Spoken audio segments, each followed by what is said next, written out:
Hello, my friend. I am so glad you've made it here. Welcome. You are probably here because you have a child who is struggling with reading and spelling.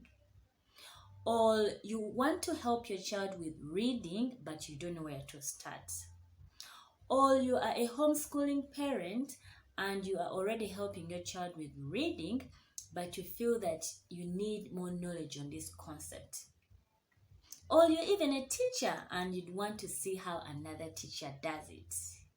I just want to assure you that you are in the right place and you are going to benefit a lot from this short training. In this short training, I am going to break down for you all the essential components of effective reading instruction. By the end of the training, you'll have a clear understanding of phonemic awareness and the different activities to teach phonemic awareness. You will know what phonics is and the different activities you can use to teach phonics.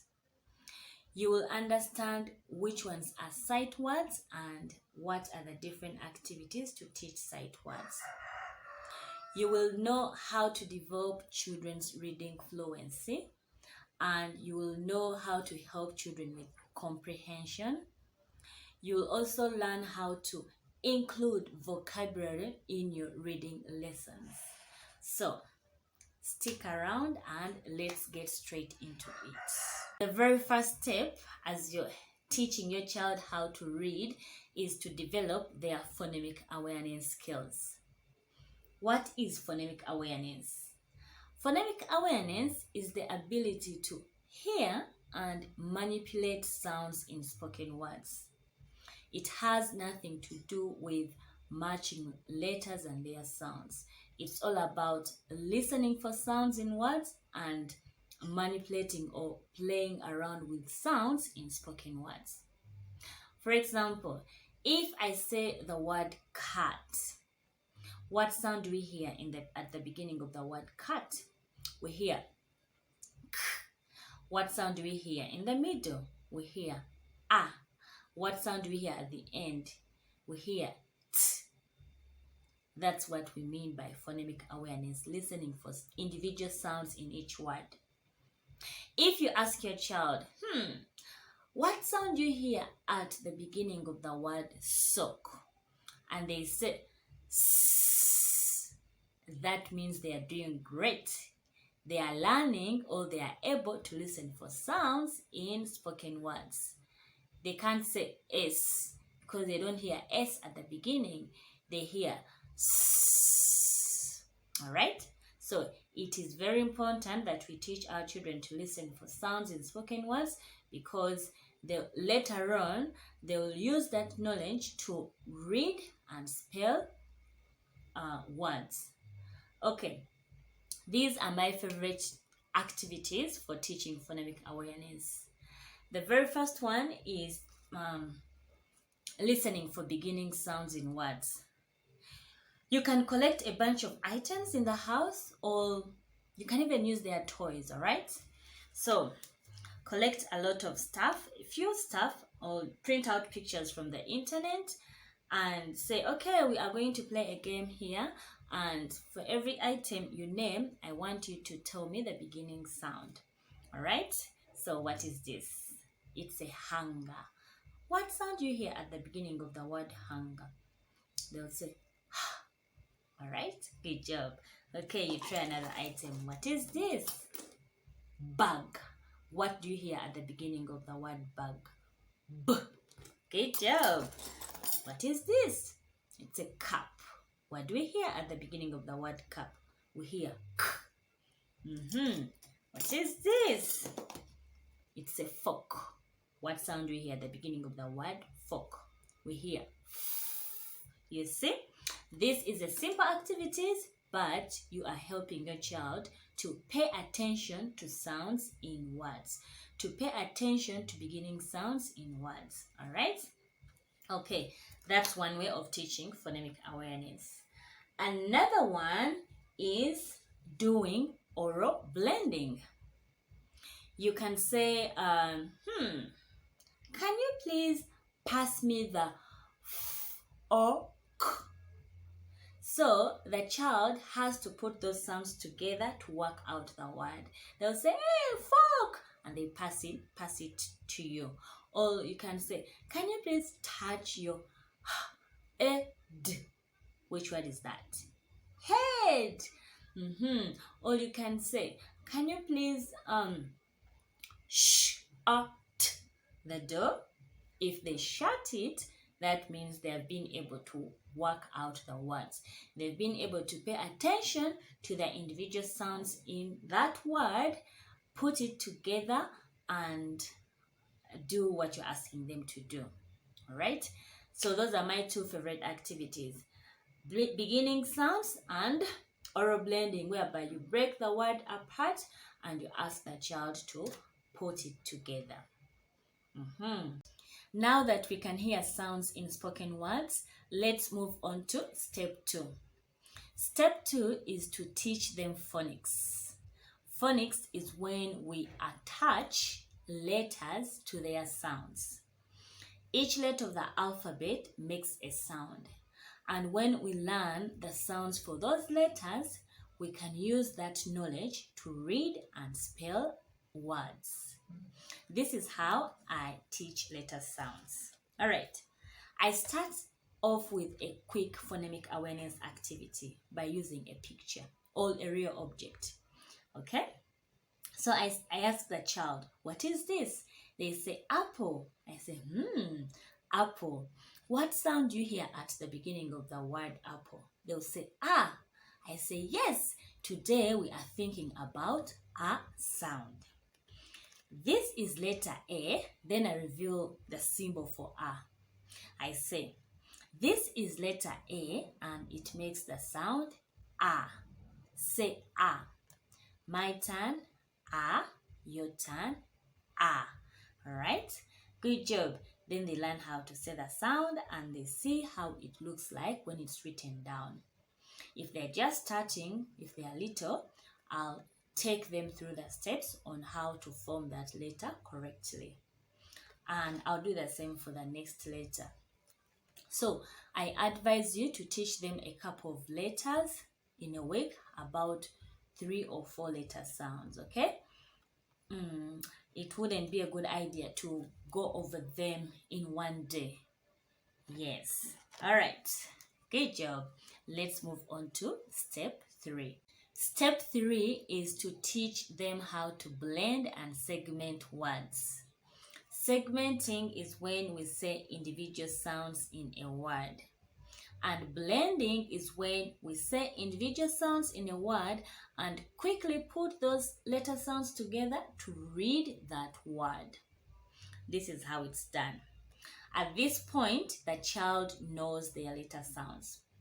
Before you move on to this step, make sure the child knows the letter sounds for the words you're going to practice to blend and segment. Okay, so at this point, the child knows that this letter makes the sound mm. This letter makes the sound ah. This letter makes the sound p. So they are going to sound it out, or they are going to segment it by saying ah, p.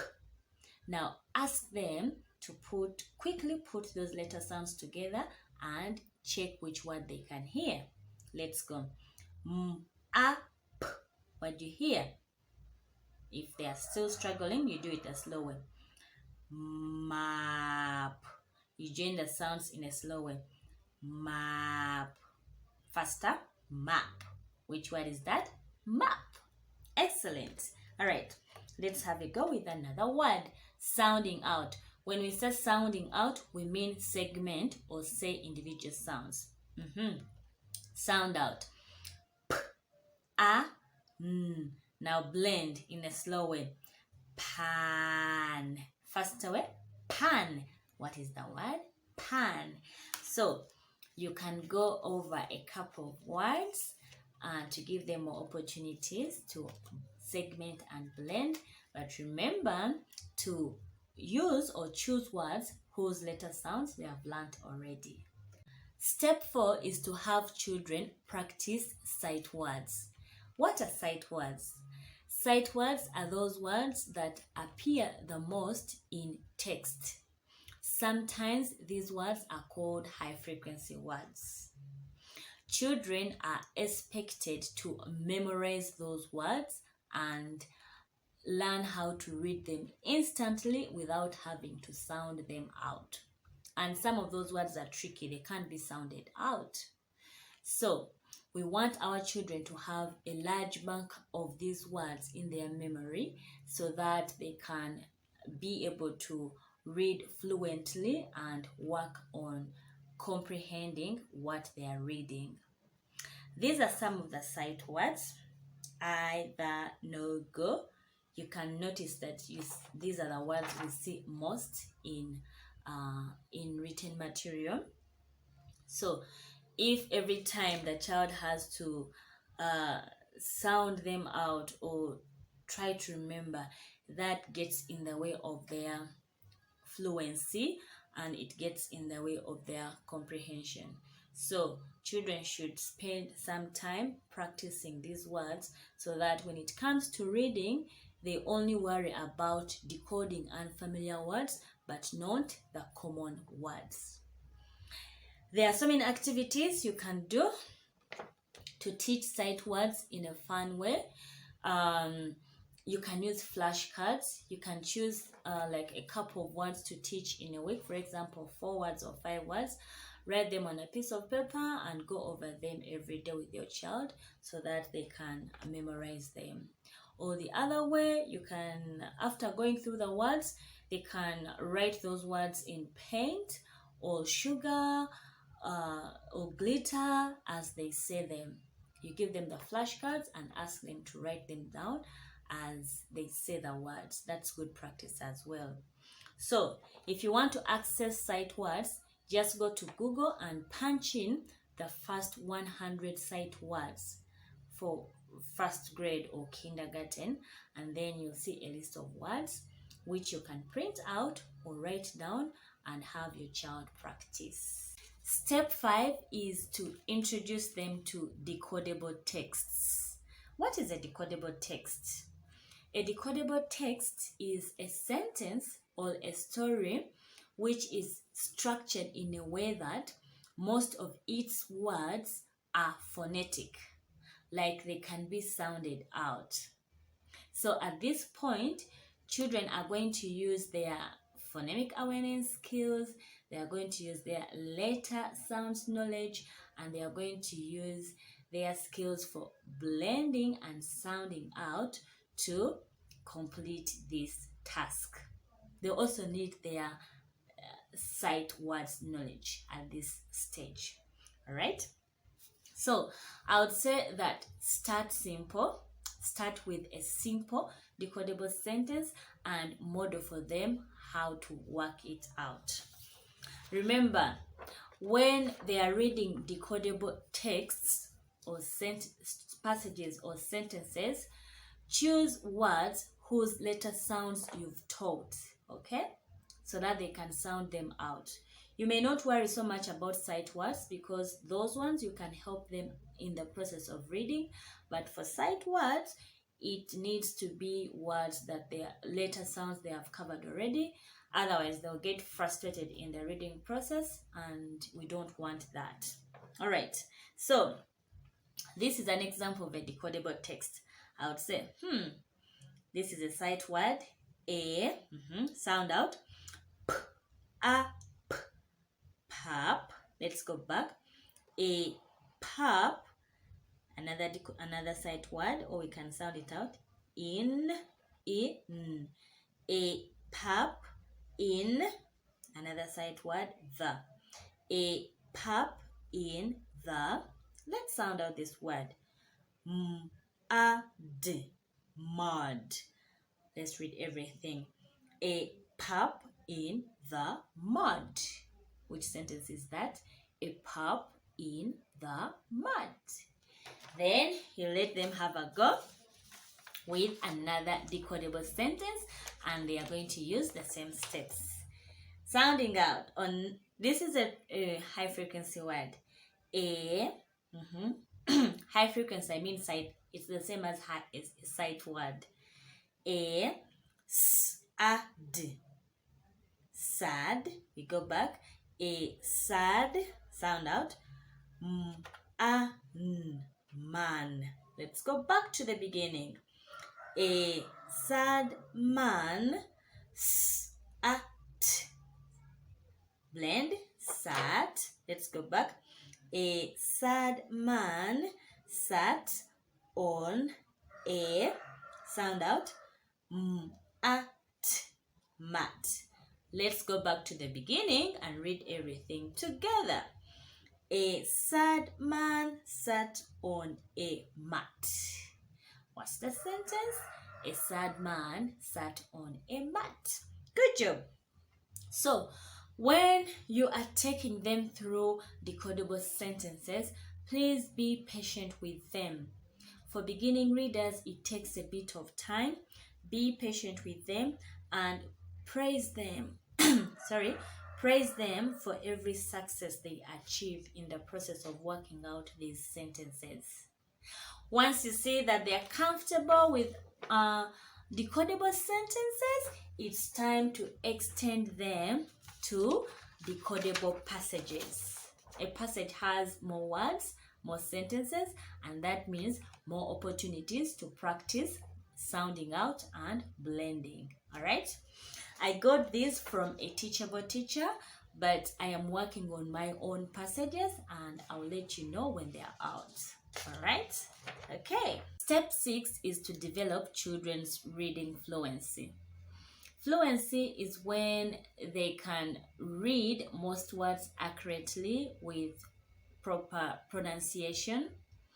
They can read at a good rate that is not too fast and not too slow.